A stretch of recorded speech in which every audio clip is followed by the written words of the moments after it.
Do you feel like 24 hours aren't enough between school, coaching, sleep, workout, and your self study? So I get it. I totally get it. It's really hard for you to manage these things and very easy to be exhausted and start procrastinating. So let me help you in this and let me break it down for you how you can manage your time effortlessly and you can make your day productive with every habit I tell you in this video. Let's get into it.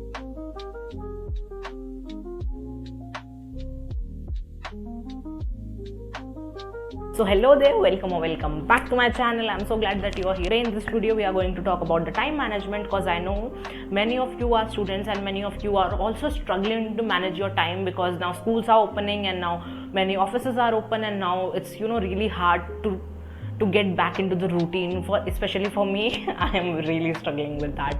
My schools are opening day after tomorrow and I am really in a panic. How will I wake up? How will I go to coaching? How will I manage my self studies? But chilling there, and let me tell you and help you how to manage your time. Let's dive into it. Chapter number 1, the foundation of time management. Understanding priorities. You need to know what truly matters in your day rather than just staying busy. What do I mean by this? I mean by this if you sit for reading a book, you're just reading. Yes, you're busy, you're doing something, you're maybe learning something out of that book, but what do you need to do? You need to study for your upcoming school, for your maybe upcoming test, or maybe you need to studying, so you are already ahead of many students. But what you're doing just to stay busy, you're sitting and reading a book and telling yourself that you are being productive. No, you're not. Just to give you a reality check, no, you're not. You need to understand what truly matters in your day. When I say that, you need to, when you're being productive, you're doing the things that will help you in future and that are already helping you in your present. And when you're being disciplined doing that, discipline makes things harder for today, but it always makes things easier for the future. Point number 2, the 80-20 rule. Focus on 20% of tasks that give you 80% of the result. Simple, right? If your schools are opening and you need to be ahead of many students and teachers and start doing the questions, you need to start studying right now.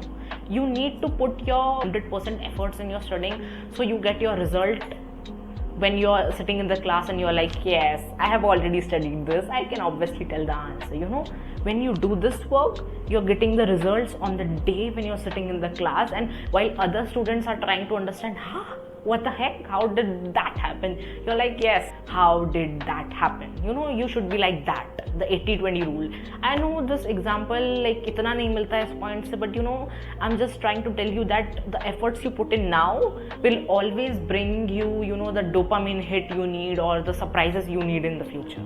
The red dot point, avoiding the busy trap. Work smarter, not harder. You don't need to write those 10 pages of notes just to ace your exams. No. Maybe you have already read NCERT and maybe you are familiar with the things. You just need maybe 2 pages and some hard words to remember what you read, right? You not always need to work so hard and burn yourself to achieve something. You need to work smarter and different and find your own ways to do it. Before we get into the routine part, I need to tell you that not everything deserves your time. Let's actually focus on what actually moves the needle in your life, what is actually helping you grow. So this brings us in the chapter number 2, the perfect study and coaching routine. So point number 1, time blocking for school and coaching. Set fixed slots and timings for revision and going for them. Your school timing and coaching time can't be compromised because they are fixed. So you need to time block and you need to use the time between them very productively, so you don't get burnout and you keep on doing your revision effortlessly. How to maximize your coaching classes, what to do before, during and after the coaching class. For me, the routine looks like I go to school, I come from school, I eat my lunch, I rest, then I get ready what class is today, I get ready for the things. Red dot, I put my sunscreen on. That's really important. And then I head to coaching. Before coaching, what I do is I revise. If I'm early to the coaching, for example, if I'm 15 to 20 minutes early to the coaching, what I do is I sit and I revise what day before yesterday the teacher have taught us. and then I'm ready for the class. During the class, I'm like not chit chatting with my friends, and I'm like fully focused on the teacher and what they are teaching, and I'm like yes, I'm very attentive during the class.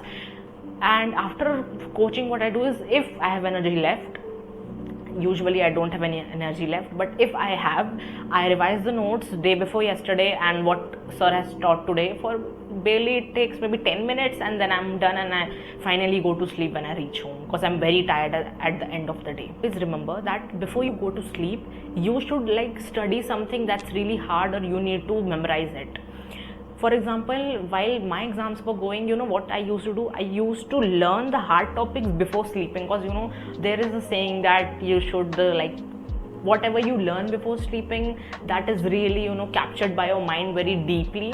So yeah, that really helped me. For me, it didn't work, but on some exams like theoretical, like English, like chemistry and vocal, it really helped, but being logical for maths and physics, it didn't. Point number 3, using the best study techniques. So there are many like techniques in the market right now, but the only technique I use is the Pomodoro technique. I really use it for 25 minutes of work, 5 minutes of break, 25 minutes of work, 5 minutes of break.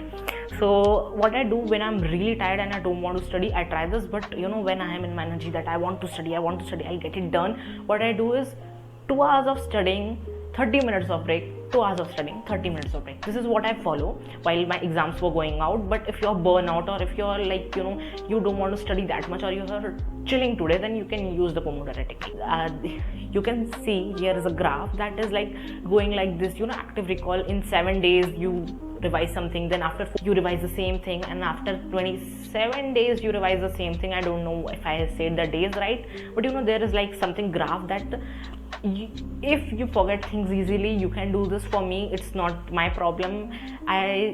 If I'm preparing for exam, I just start writing the things I may forget, and I write them until I get it correct, and I'm done. Avoid study burnouts. Now what do I mean by this is like when you are in really, I am going to study now, I am going to get it done. What do? You sit for 3 hours of studying and you are not studying the whole day. Of course it happens with me, I know. What you need to do is you need to control your energy, and you need to piece it down. What do I mean by this? When you should not sit for straight 3 hours of studying. I know you need to study a lot, but still you need to know that after 3 hours your brain will be so fried that you can't even touch your phone. You will directly go to sleep, and then you're like, I need to study more. No, you can't now. Now you're burnt out for the whole day. Now you can't study even a single thing. What to do in this case is max to max 2 hours of studying. Then you will stand up from your study area. You will go 30 minutes from a different area, or maybe read a book or something like that. Not if you want to, after 30 minutes, if you still want to sit for studying, you will not be touching your phone, because if you want to be inconsistent, because when you touch your phone, we all know that where 3 hours go, we also don't know. Yes, I am one of that. So what you need to do is you need to stay away from your phone when you are doing this. I used to do when my exams were going on, especially before my chemistry paper, what I did was I needed to study the whole day, because the sample papers, the revision, the formulas, and everything. What I did was I planned small surprises for me. Surprises like, if you complete this, you can watch that YouTube video that you wanted to watch. If you complete this, you can eat this. Like things that I want to do, things that I have to do. I was combining them. That's how my day was going. Most students either study too much or too little. Let's create a system that actually works. And मैं इस video को ज़्यादा छोटा रखने वाली हूँ, because मैं इस वीडियो को इतना लंबा चौड़ा खींचना नहीं चाहती, बिकॉज ये टाइम मैनेजमेंट के बारे में, और अगर तुम लोगों ने इस पर क्लिक किया है तो probably you want to know about time management really quick. This brings us to chapter number 3, balancing workout and physical health. Now we all know that physical health affects your studying, because when you're physically fresh here and all good, energized, you can sit for studying and concentrate better. Sitting, if you have been studying for 2 hours and when you get up and you're like, I can't study anymore, move your body for 20 minutes, or you can do any workout. After opening YouTube, you can see that 20 minutes workout are also available on the YouTube.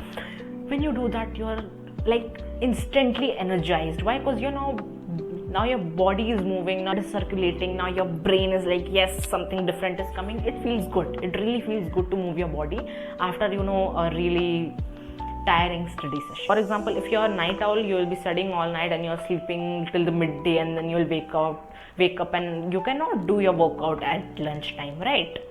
So you can do your workouts at the evening time. If you are an early bird like me, you can also like choose to do your workout in the morning if you like wake up at 5 a.m. or you can choose to do at evening. I don't care. Even if you're walking 10 minutes, I'll be counting it as a workout. Because for the starters, you cannot start up and lifting the dumbbell and doing Pilates every day. You can't. You're starting. Your body and brain work together, taking care of your health just as important as studying. Chapter number 4, the power of sleep and recovery. Now I know you guys are gonna love this chapter when I say you should sleep for 8 hours, you should let your body rest, but इसके अलावा भी बहुत कुछ है chapter में. Okay, how sleep affects your focus and memory. The best example for this is when you sleep for 3 hours and you sit for studying, your brain is like, I should sleep, I should have gone there, I should have not said that, I should have fight. No, now your brain is like doing really many things inside it. It is not focused because now you have not sleep. Now your brain is disturbed that I need to sleep, I need to study. On the other hand, when you sleep for 6 to 8 hours, your brain is chill. It's like, yes, I have got the sleep, now I have to study, and then I can eat my lunch and then sit for studying again, then I can go out and do some physical exercise, then I'll be refreshed again, then I can sit studying again. When you sleep for 6 to 8 hours, your brain is like more calm and working in your favor. Because now its sleep is done, you're giving it a physical exercise, you're not burning it out, and now you're following your perfect routine. Point number 2, fixing your sleep routine. I know many of you are here like those who go to bed at maybe 2 or 3 a.m. That's not healthy. Like I know you may wake up at 5 or 6 and you'll be like, yes, I wake up at 5 or 6 after sleeping at 2 or 3. That's not healthy. Not for your brain and not for your health. Many routines online that say that you should not watch your phone before 1 hour before bed, and you should do your dinner 2 hours before bed. I know there is a chemical that affects your sleeping, and when you sleep, and if you have irregular sleeping cycles, it can really damage your health and it won't let you focus and your memory will be. That's why fixing your sleep schedules have many advantages.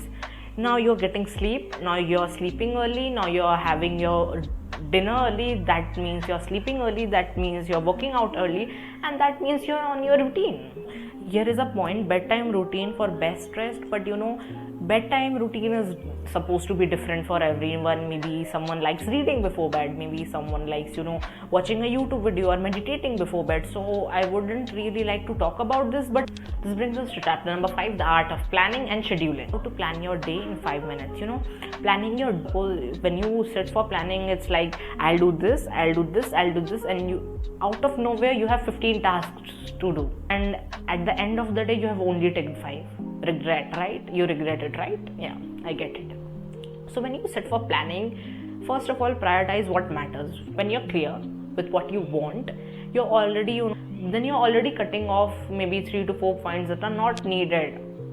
Like, why do you need to go to the grocery store when you don't need to buy anything? Why do you need to go outside for exploring something when you don't have time for it?